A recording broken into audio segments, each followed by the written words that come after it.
Okay, mga ka-TH, kumusta po kayo? Sa'yo ka-TH, kumusta po? Mag-advance comment and advice na lang po tayo sa'yo ka-TH, no? According ni ka-TH, itong binibidyo niyang area, ito po ay dating pinagbahayan ng Japanese, no?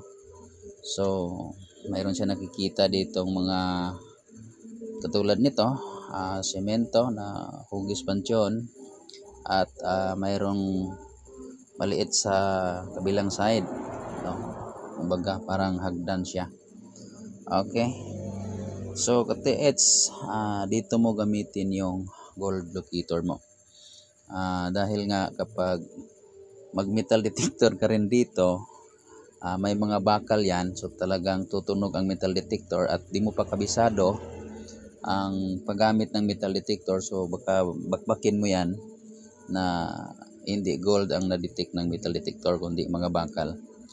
Okay, tungkol naman sa bahay, kadalasan ka-TH, sa lumang bahay ng Japanese, ang kadalasan na may deposit nasa poste nila, no? Nasa poste. Yun po ang sa bahay. Pero yun po ay kahoy. Ngayon, ang nakikita natin, concrete po ito concrete. So mahirapan tayong i-determine. So gamit ka ng locator, no? Locator ang gamitin mo. Tulad dyan, may tinuturo ka dyan na bakal na nakalibing. Pwede yung sundan mo kapag mayroong detection, no? Naalala ko dati, year 2011, napuntahan namin doon sa Initaw, no? Pinakaunang mayor sa Initaw yung nagmamay-ari ng bahay na yon, at ang history ng bahay ay dating doon nanirahan yung general ng isang general ng Hapones. Okay, so mayroon talaga silang hukay doon sa kanilang sa ilalim.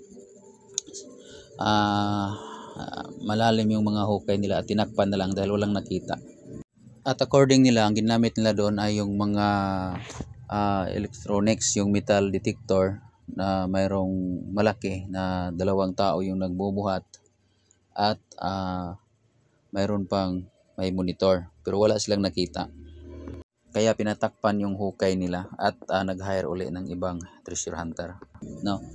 Ngunit nung kami ang nag-search doon, iwan ko kung makita nila ito. Mga Kamatsu apelido doon siguro di nila ako matandaan, pero yung kasama kong isang talagang batikan ay umupo lang, nakapatong sa upuan, 2 paa pinatong, kasama yung tuhod na umabot na sa swang dito sa baba, at patay sindi yung sigarilyo. Nagpapaliwanag sa kanila, ayaw pakinggan kasi ayaw nilang maniwala sa dala namin na magaling sa treasure hunting, at talagang ang gamit ay di basta-basta.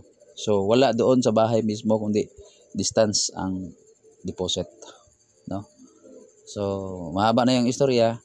Para hindi ganong mahaba, yun ang advice ko sa iyo ka-TH, gamit ka dito ng locator, at kung saan may detection, doon mo i-check, maghukay ka, magtisdig ka, kasi may palatandaan yan kapag mayroon sa ilalim. At binigyan kita ng idea na minsan or kadalasan ang mga poste ng bahay ay may mga doon minsan iniiwan yung kayamanan. Ngunit ang kadalasang ginagamit nila ay kahoy, yung mga kahoy na talagang solid, tulad ng tugas, nara. Pero itong sayo kakaiba.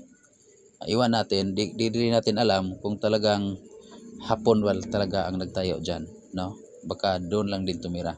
Okay, panoorin natin ang video ni ka-TH at nang maintindihan natin. Okay, mga ka-TH, sama-sama nating panoorin ang kaniyang video. Ito yung sinasabi ko, bro, na tangke. Laki niyan. Ang kwento rito ng matatanda, ito istrapol to. Sana na lang, yan ang malaking puno yan.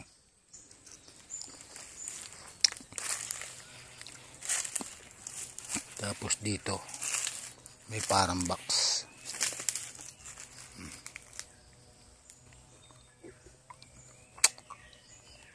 Yan.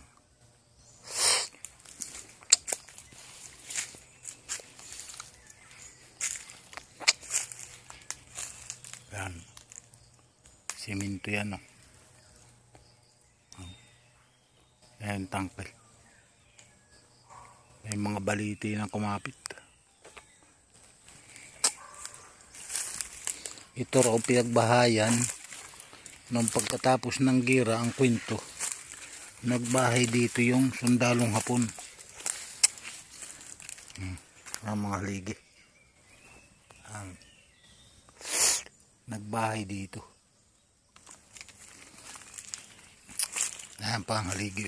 Yun. Haligi rin. Tapos yan. Yan. At dito may hukay. Parang lumubog yung lupa. Tapos may bakal siya. Ano? Bakal. Ito. Kalubog. Papunta ron. Pailalim. Bakal yan. Malaking bakal.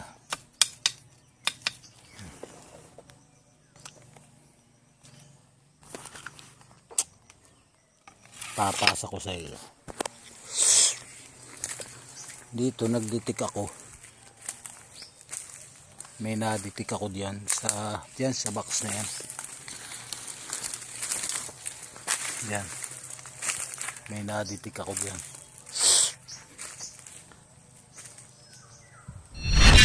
Okay, pahabol ka TH na bago umain itong video.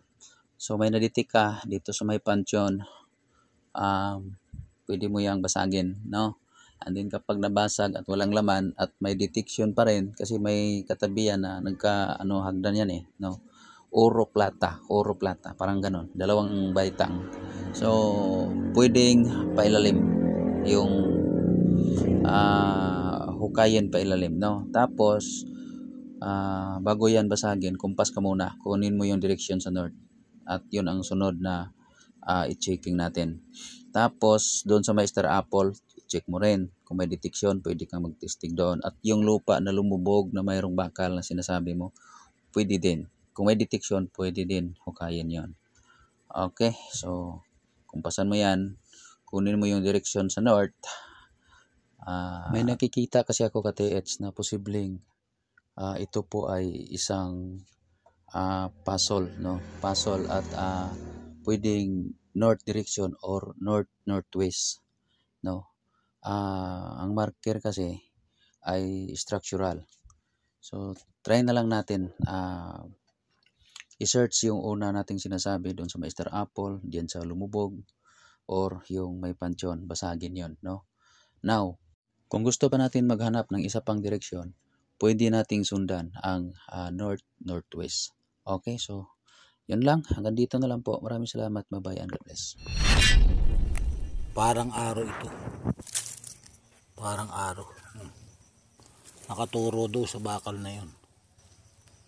Yun. Na nakalubog papagayan. Ayan pa ang haligi.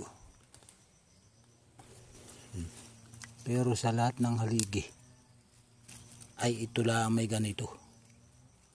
Para bang may pangalawang kuwan siya. Napatilos yung pinakang kanto. Nakagayon araw. Iba ang kanto niya. Yung lahat wala. Yung lahat ng haligi wala. Ito'y nasa sa gitna na haligi. Ayan o. Wala. Walang gayon. Wala. Ito lang ang may nakakuhang pointer parang araw.